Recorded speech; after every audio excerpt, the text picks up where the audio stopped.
Bueno, este artículo básicamente es más que nada una revisión sobre los nuevos enfoques de terapia de rehabilitación, de neurorehabilitación, teniendo en cuenta que tenemos métodos de facilitación neuromuscular que son los conocidos como la terapia Bobat, Kabat, Brunstrom, Castillo Morales, etcétera, y tenemos las nuevas terapias, ¿sí?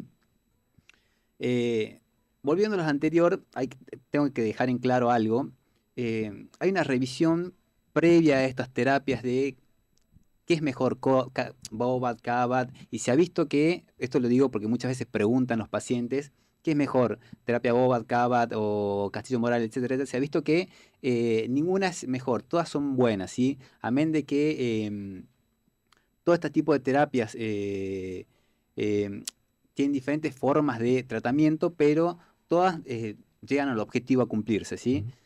Bueno, básicamente cierro el corchete de eso, vuelvo a lo que es esto, que es la revisión. Eh, y lo que hablábamos de las terapias anteriores, hay nuevas terapias, entre ellas, por ejemplo, las terapias de realidad virtual, ¿sí? Ujú. Que hoy en día están muy en boga, sobre todo más relacionado a lo que es la inteligencia artificial en general. Este artículo está basado en lo que es trastorno neurológico mediante dispositivo de pedaleo, pero bueno, eh, eh, es solo un artículo en general. Hay millones de artículos que hoy en día están relacionados con el advenimiento de la realidad virtual, de la inteligencia artificial Mm. que se está metiendo en lo que es rehabilitación y la mejora en el sentido de la evolución de la rehabilitación y la evolución de los pacientes con este tipo de dispositivos. Mm. Se ha visto que lo que se llama comunicación cerebro-computadora hoy en día, que es la famosa La interfase, la interfase, ¿sí? brain computer. Está evolucionando favorablemente en la evolución de los pacientes en general y está abocado en la evolución y en general en mejorar esta neuroplasticidad cerebral, Mm. que es lo que estábamos charlando recientemente, ¿sí? Entonces, bueno, lo que quería que queden claros Claro, que es el paradigma a donde va, ¿no? Ahora, o sea, el uso de la tecnología. es tal cual. Quizás por ahí, bueno, con Beto tenemos algo muy en común que nos gusta mucho la ciencia ficción.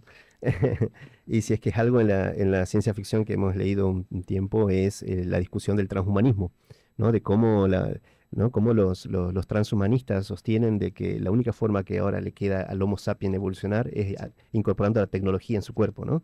Lo cual, bueno, es algo muy controvertido y que siempre ha estado en discusión, pero con Elon Musk y con todos estos magnates, eh, Zuckerberg, con toda la inteligencia artificial, es muy difícil separar ahora al Homo sapiens de los dispositivos tecnológicos, y no solamente como entretenimiento, sino ahora estamos pensando en términos Tal terapéuticos. cual. No, y lo interesante de este artículo es que básicamente eh, habla lo que se llama intención motora o intención Ujú. de movimiento, ¿sí? Que es algo que no lo teníamos en cuenta.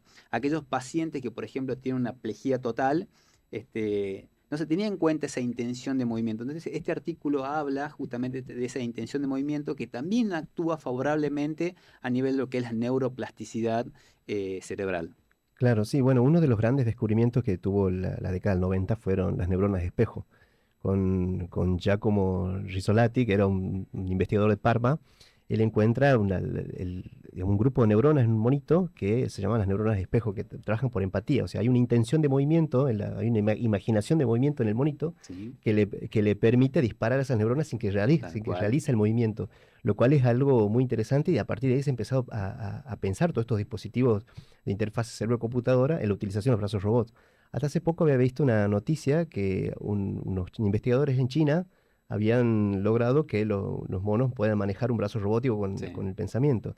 Y bueno, luego salió viralizado el muchacho que tiene implantado el chip de Neuralink, Sí, que bueno, está cuadripléjico y bueno, con la intención de movimiento pudo manejar el cursor de la computadora, tal cual. lo cual estamos ya en una etapa, digamos, que es bastante interesante para la neurorehabilitación, y que también no quería dejar pasar, que me parece de este artículo muy importante, que es una revisión sistemática de la utilización clínica de estos dispositivos. Lo cual eso lo hace muy potente, porque si bien hay desarrollo de dispositivos, hay discusión de cómo se van a desarrollar estos dispositivos, pero la aplicación clínica es muy escasa. Entonces, lo cual hace de que también, o sea, al futuro en el que vamos, está bien, hay ya todos modelos, etcétera, computacionales, pero todavía falta la aplicación clínica. Entonces, lo cual, y esto me parece muy importante, y cómo con la intencionalidad motora Tal cual. puedes lograr la neuroplasticidad y de esa Sí. forma mejorar la calidad de vida de estos pacientes. No, y así además se ha visto también que actúa emocionalmente en el paciente, el ver y es un estímulo para el paciente de ver que puede lograr algo que quizás antes no lo podía lograr, digamos. Entonces es un estímulo muy importante que en las rehabilitaciones esto también es importantísimo. El estímulo que tenga el paciente para querer recuperarse es Claro, la motivación, tal cual. ¿no? La motivación, ¿cómo hacemos que los pacientes también tengan una motivación para llevar adelante sus terapias, para que lleven adelante esto, las ganas de querer estar mejor? Sí, es interesante hablar acerca justamente de descubrimiento, bueno, de las neuronas espejo y de otras neuronas que también curiosamente tienen el nombre de una actriz que se llaman neuronas de Jennifer Aniston, que tienen relación no solamente con, bueno, la neurorehabilitación, que es un tema que estamos tratando hasta aquí, sino también con ya no enfermedades, sino condiciones del ser humano que lo a veces convierten en una persona neuroatípicas, así como las llamamos ahora. Las personas que antes los llamábamos Sí, personas con trastorno del espectro autista, hoy día sabemos que tienen, neurodivergentes, que es no el son concepto. enfermos, sino que son personas que tienen una neurodivergencia, una diferencia, y justamente en algunas teorías se habla de que la diferencia está en las neuronas espejo y en las neuronas de Jennifer Aniston, que les impiden, digamos, una filtración de los estímulos acordes, digamos, a la mayor parte de la población, y que le impiden también el reconocimiento de empatía social, y por eso a veces las respuestas son diferentes a la mayor parte de la población. Sí. Entonces es interesante el análisis, bueno, de modelos de aplicación de dispositivos para poder sortear todos estas dificultades del paciente rehabilitado, el paciente con lesiones, el paciente que tiene neurodivergencia, y para poder justamente quizás compensar algunas situaciones de déficit. Mm. Esto del chip de Neuralink, la verdad que ha pegado un salto enorme para muchas personas, es decir, algo que parecía de ciencia ficción, tomado, digamos, de Neuromancer de David Gibbons, hoy en día parece que está mucho más cerca, es algo que tiene una aplicación mucho más real, y bueno, cada día nos acercamos más, digamos, a poder ayudar a estas personas de una forma mucho más efectiva. Sí, no, qué interesante lo que dices, Beto, con respecto a la neurodivergencia, porque incluso hay toda una teoría de esto, de una falla en la poda sináptica dentro de la remodelación Así es, y de la exactamente. plasticidad, ¿no? Bueno, Rodrigo Quian Quiroga, quien es un investigador, es un neurocientífico argentino, es el quien hace el descubrimiento de la neurona Jennifer Aniston, ¿no? Que veía Sí, que se usando disparaba. fotografías de la usando foto- actriz, y Exacto, bueno, la nombró en base a ella, calculo que por claro. una intencionalidad mayor, Sí, capaz sí, no, y lo que... relacionó porque la gran población que estudió la vio Friends, Así entonces a es. partir de ahí bueno, y con respecto a eso, también la literatura nos trae, mirá que Borges, con Jorge Luis Borges, Funes el Memorioso, ¿no? Sí, es un cuento muy interesante que habla sobre la memoria y sobre los problemas de una persona que hipotéticamente tiene una memoria hasta cierto Infinita. punto infinita, y cómo iría desgastándolo, cómo sería infeliz, digamos, una persona así. Bueno, es cierto que algunas personas que tienen neurodivergencia tienen una memoria que llamamos eidética, es decir, una memoria casi perfecta. Y bueno, eso también trae aparejada la pregunta de si el cerebro humano está hecho para poder de alguna manera almacenar todo, y si no lo está, ¿qué relación hay entre este aplanamiento emocional y bueno, la memoria casi perfecta que tienen estos pacientes? Es una pregunta también interesante. Sí, sí, sí, pero además eso, que implica la psicología, que implica la neurobiología.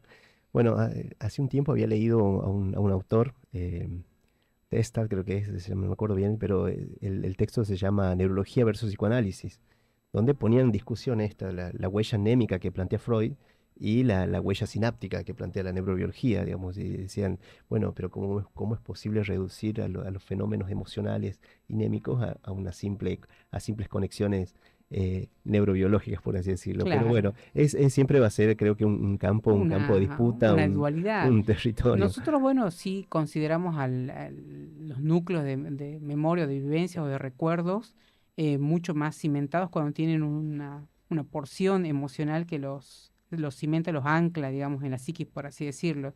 O sea que mientras más emociones haya involucradas con un recuerdo, hablando de literatura, por ejemplo, la famosa Magdalena de Proust, al Ujú. comienzo de su libro En busca del tiempo perdido, Sí, él, Camino del Swan. él recuerda todo lo que le había pasado en su vida al Ujú. probar, digamos, una magdalena en un té que le había servido su abuela.